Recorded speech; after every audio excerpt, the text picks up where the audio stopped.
Welcome to Thought Bites. This is a series of short PowerPoint presentations designed to stimulate thoughts and discussions about having a meaningful old age. In this presentation, we look at detachment. I mentioned in the Thought Bite entitled Integrity that the final stage of life is integrity versus despair.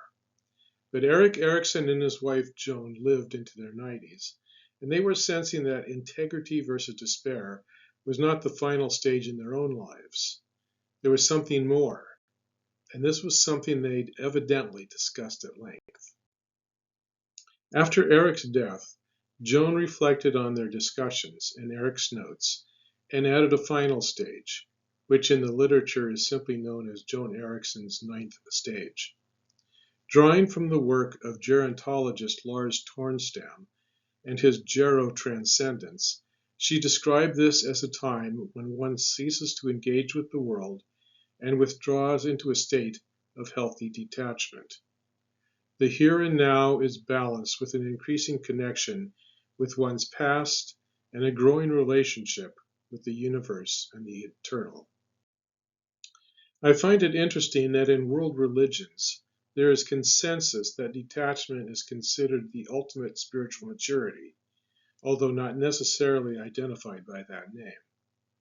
In Buddhism, the idea is that constantly wanting life to be different is the source of misery.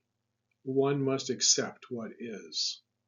In Taoism, it is taught that unhappiness is caused by struggling against life rather than going with the flow.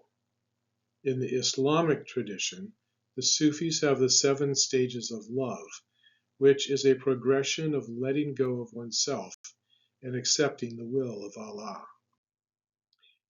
In the Christian contemplative tradition, maturity is defined by ceasing to try imposing your will and expectations on God and just let God be God.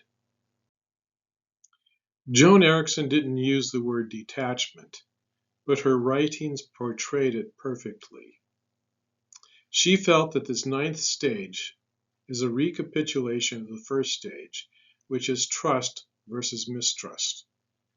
Detachment is about not trying to control others and not trying to control the world and not trying to force God to comply with your agenda. It is about trusting, letting people be who they are, letting the world be what it is, and letting God be God. And, I might add, letting death come, because that's what it does. What do you think?